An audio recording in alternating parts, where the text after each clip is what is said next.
우리 함께 기도하심으로 목요 기도에 시작하도록 합시다. 같이 기도하겠습니다.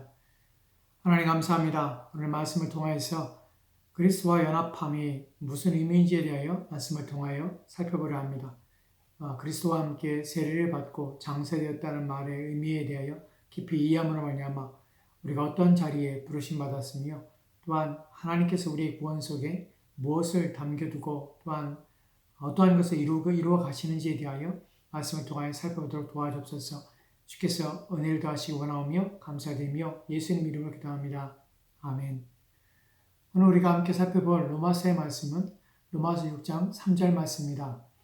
로마서 6장 3절을 보기 전에 좀 전체적인 6장 전체에 대한 전체적인 내용들을 좀 여러분에게 잠깐 설명을 드리도록 하겠습니다. 오늘 우리가 6장 3절을 살펴보는데 6장 3절을 보기 전에 우리가 먼저 알아야 될 것은 3절부터 11절 말씀까지의 내용들은 우리가 앞서 살펴본 로마서 6장 1절과 2절 말씀에 대한 증명이고 또한 답변입니다. 즉 로마서 6장 1절과 2절 말씀에 대한 해설이기 때문에 그 6장 1절과 2절 말씀이 무엇이라 말하고 있는지를 다시 한번 생각해보고 또 살펴보는 것이 중요합니다. 다시 한번 로마서 6장 1절과 2절 말씀을 함께 읽도록 합시다. 제가 봉독하겠습니다. 그런즉 우리가 무슨 말을 하리요? 은혜를 더하게 하려고 죄에 거하겠느냐? 그럴 수 없느니라. 죄에 대하여 죽은 우리가 어찌 그 가운데서 살리요? 아멘.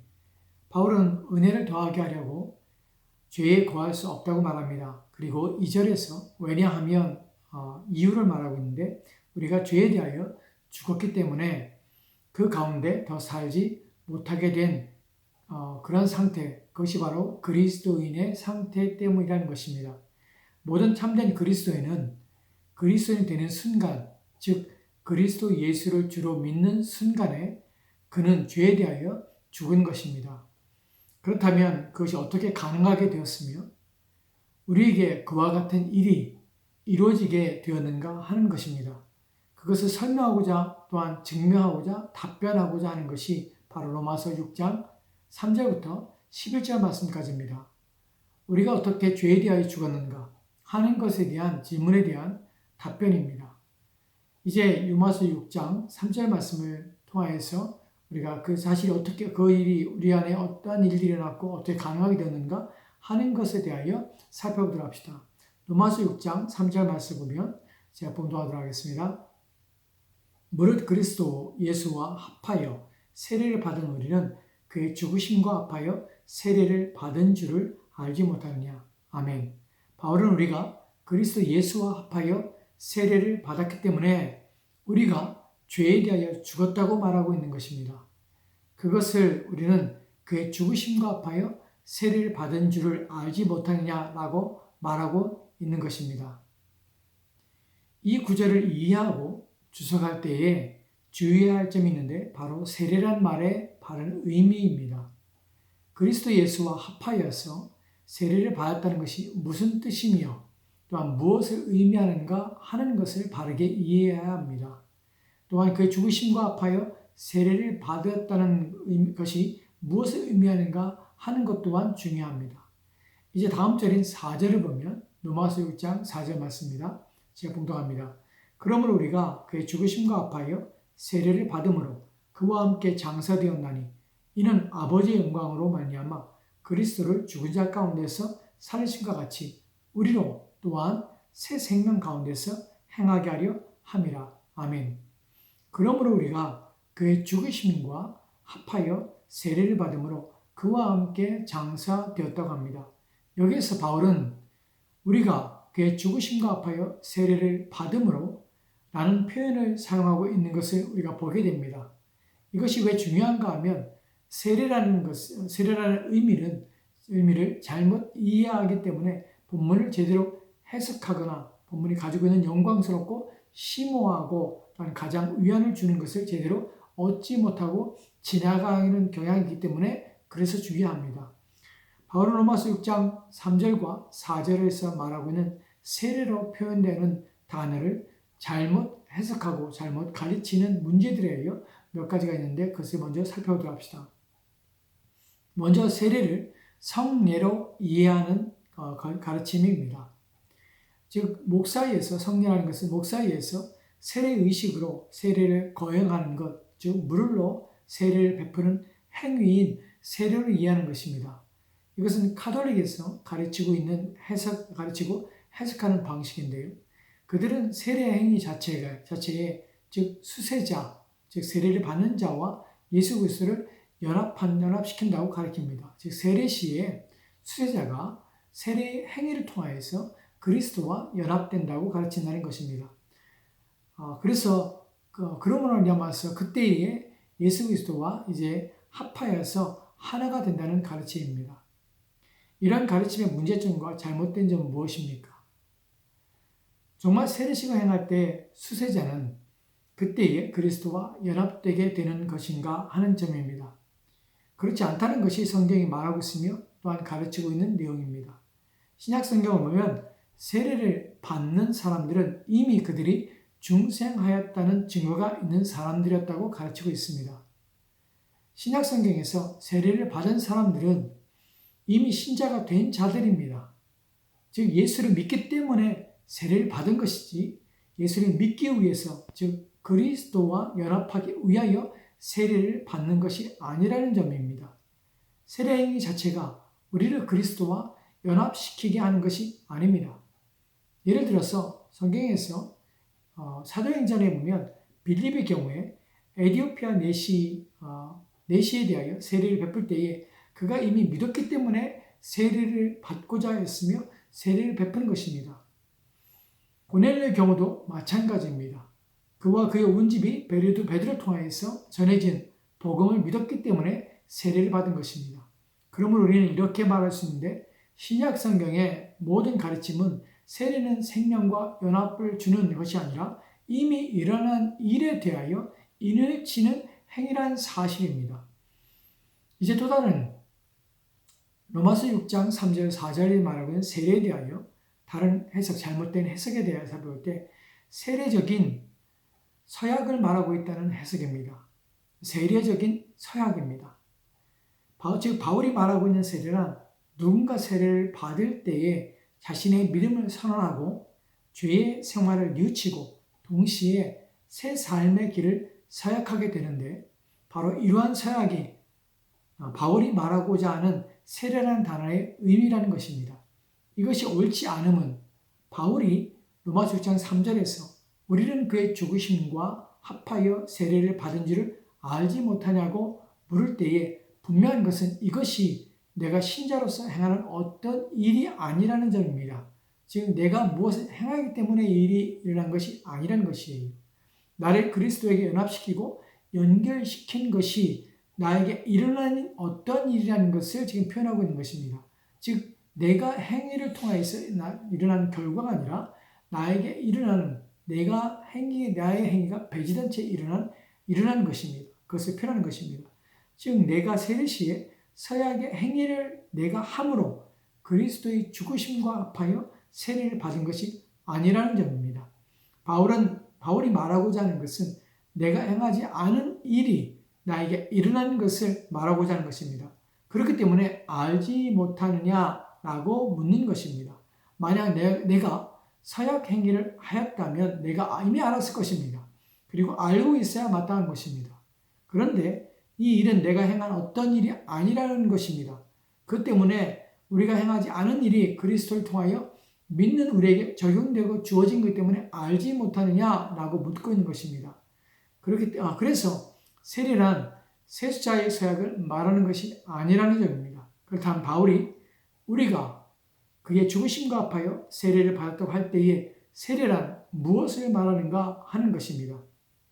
이에 대하여 바울이 세례라는 표현을 다른 단어로 같은 의미로서 사용하고 있는 것을 보게 되는데 로마서 6장 5절 말씀은 이렇게 기록되어 있습니다. 로마서 6장 5절 말씀입니다. 만일 우리가 그의 죽으심과 같은 모양으로 연합한 자가 되었으면 또한 그의 부활과 같은 모양으로 연합한 자도 되리라. 아멘. 바울은 만일 우리가 그의 죽으심과 같은 모양으로 연합한 자가 되었으면 이라고 합니다. 그리고 또한 그의 부활과 같은 모양으로 연합한 자도 되리라고 합니다. 여기서 바울은 세례라는 단어 대신에 연합이라는 단어를 사용하고 있는데 연합이라는 단어의 의미는 어린 가지를 원목에 접붙일 때에 일어나는 유의 연합을 의미합니다. 즉 어린 가지 접붙임, 즉 나뭇가지에 접붙임할 때에 표현하는 단어가 바로 연합이라는 단어입니다. 즉 함께 하나가 된다는 의미입니다. 이런 것을 더 분명하게 해주는 구절이 고린도전서 12장 13절 말씀입니다. 고린도전서 12장 13절 말씀을 보면 제가 봉독하겠습니다. 우리가 유대인이나 헬라인이나 종이나 자유인이나 다 한 성령으로 세례를 받아 한 몸이 되었고 또 다 한 성령을 마시게 하셨느니라. 아멘. 바울은 우리가 유대인이나 헬라인이나 종이나 자유인이나 다 한 성령으로 세례를 받아 한 몸이 되었다고 합니다. 즉 고린도전서 12장의 주제는 그리스도의 몸으로서의 교회입니다. 그리스도는 머리요, 우리는 몸입니다. 우리는 모두 그에게 연합되었고 우리는 서로 모두 연합되어 있다는 것입니다. 어떻게 그렇게 연합될 수 있는가 하는 것입니다. 이에 대하여 바로 성령께서 우리로 하여금 세례를 받게 하셨기 때문이라는 것입니다. 즉 한 성령으로 세례를 받았다는 것이 바로 그 의미인 것입니다. 성령께서는 우리로 하여금 그리스도의 몸에 세례를 받게 하였기 때문에 우리는 그리스도와 한 몸이 된 것입니다. 이것이 바로 성령에 의한 세례로 우리를 그리스도의 품에 세례를 시키신 것입니다. 우리는 우리 스스로가 그리스도의 몸에 연합된 것이 아니라는 사실을 알아야 합니다. 이 사역은 성령 하나님의 고유한 사역으로 우리를 이끌어 그리스도에게로 가게 하시며 우리를 그의 몸에 세례를 시키심으로 한 몸이 되게 하신 것입니다. 즉 세례는 성령 하나님을 통하여 우리가 그리스도와 연합되어 한 몸이 된다는 것을 의미하는 것입니다. 이러한 것이 일어났기 때문에 에베소서 2장 4절부터 6절 말씀을 보면 이런 것들이 가능해지며 이해가 되는 것입니다. 에베소서 2장 4절부터 6절 말씀을 제가 봉독하겠습니다. 긍휼이 풍성하신 하나님이 우리를 사랑하신 그 큰 사랑을 인하여 허물로 죽은 우리를 그리스도와 함께 살리셨고 너희는 은혜로 구원을 받은 것이라 또 함께 일으키사 그리스도 예수 안에서 함께 하늘에 앉히시니 아멘. 긍휼이 풍성하신 하나님이 우리를 사랑하신 그 큰 사랑을 인하여 허물로 죽은 우리를 그리스도와 함께 살리셨고 또 함께 일으키셨다고 합니다. 그리고 그리스도 예수 안에서 함께 하늘에 앉히셨다고 합니다. 이 일은 먼 미래에 발생할 일을 말하고자 하는 것이 아닙니다. 이미 일어난 일이며 된 것을 말하는 것입니다. 이런 말씀이 어떻게 이해가 되고 믿어지게 되는가 하면 바로 성령 하나님께서 우리로 그리스도와 연합하게 하심으로 말미암아 우리는 그리스도 예수 안에 있으며 그가 계신 곳인 하늘에 앉아 있게 된 것입니다.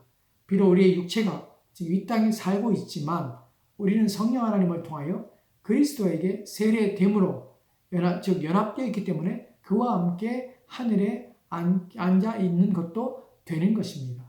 이러한 사실 그리스도와의 연합은 우리에게 얼마나 중요한지 모릅니다. 우리는 단지 예수를 믿고 천국에 가는 것만이 전부라고 여기는 시대를 살고 있으며 예수를 믿고 죄사함 받으며 이제 더 이상 우리에게는 죄책이 없다는 사실만으로 만족하고 있는 시대에 살고 있습니다.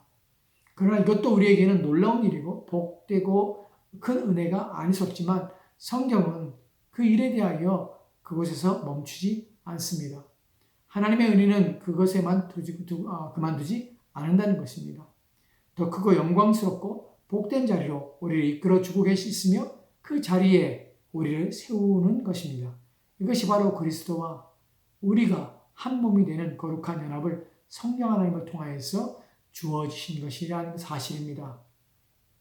그럼에도 불구하고 자신이 그리스도와 연합된 자라는 사실과 이것이 예수를 믿는 자에게 주시는 궁극적인 은혜이자 하나님이 주시고자 하시며 이루고자 하시는 일의 근원이고 원천임에도 불구하고 이러한 사실에 대하여 무지할 뿐만 아니라 알고자 하지 않으므로 그리스도와 자신의 연합됨에 대하여 감사하지도 않고 또 자신이 사는 것이 그리스도가 사는 것으로 살지 않는 것은 하나님의 구원에 대하여 거역하는 것이며 대적하는 행위인 것입니다.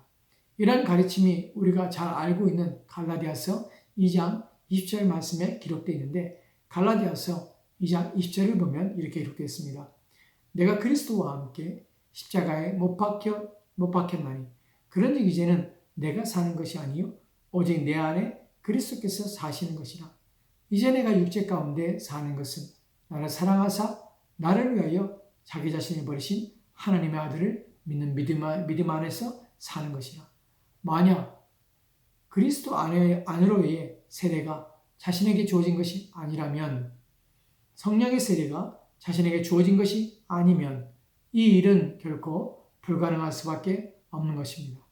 왜냐하면 그리스도와 연합되지 않았으며 그 안에서 세례를 받은 것이 아니라면 어떻게 그리스도와 함께 십자가에 못 박힐 수 있으며 자신 안에 그리스도께서 사실 수 있으며 하나님의 아들은 믿음 안에서 하나님의 아들을 믿는 믿음 안에서 살 수 있겠습니까? 결코 그럴 수 없습니다. 반드시 그리스도와 연합이 있어야만 함께 죽는 것이 있으며 또한 그리스도께서 그 안에 사시는 것이며 믿음 안에서 살게 되는 것입니다. 이것이 중요함은 다시 로마서 6장 3절 말씀을 보면 제가 봉독합니다. 무릇 그리스도 예수와 합하여 세례를 받은 우리는 그의 죽으심과 합하여 세례를 받은 줄을 알지 못하느냐. 아멘. 이 구절의 헬라어 원문의 어순에 따라 해석하면 이렇게 되는데 너희는 알지 못하느냐? 그리스도 예수와 합하여 세례를 받은 것을 이라는 것이 됩니다. 무슨 말입니까? 안다는 것입니다. 바울은 단자음에서 말하는 것입니다.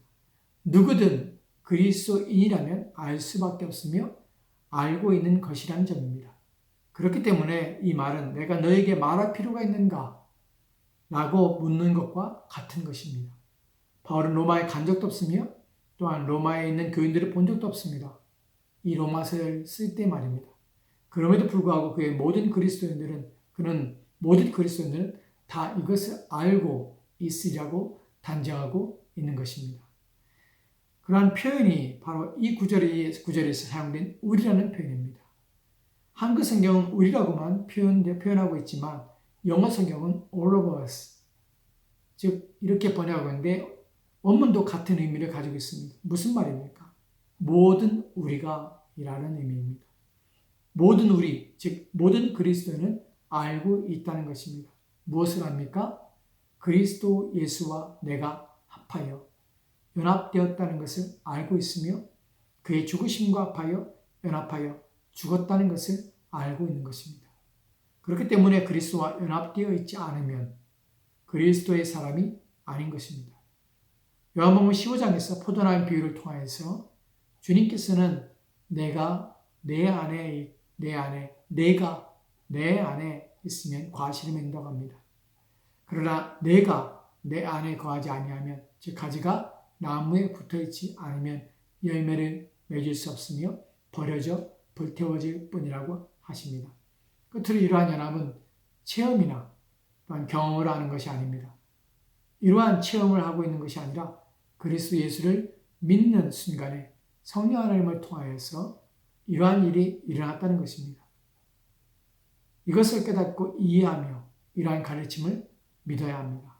그리고 내가 그리스도와 연합된 자임을 직시하고 하나님의 아들을 믿는 믿음 안에서 살아야 하며 죄에 대하여 죽은 자임을 알고 더 그리스도와의 연합을 굳건하게 위하여 그를 묵상하며 알기를 원하고 더 깊은 진리 안으로 들어가야 합니다. 매사에 그분이 나와 함께 하심을 믿으시고 그분을 의지하고 그분께 순종하며 그분의 말씀에 따라 살도록 애를 씁시다. 기도하겠습니다. 하나님은 우리가 로마서 6장 3절 말씀을 통하여 그리스도와 함께 우리가 장사되었고 또한 그와 함께 세례를 받았다는 표현의 의미가 무엇인지에 대하여 말씀을 통하여 살펴봤습니다. 성령을 통하여 우리를 그리스도와 연합하게 하신 그 은혜에 대하여 감사하며 이제 우리와 그리스도가 하나가 되었음을 알고 하나가 된 자로서의 부르심의 삶을 바르게 살 수 있는 우리가 되도록 주여 도와주옵소서.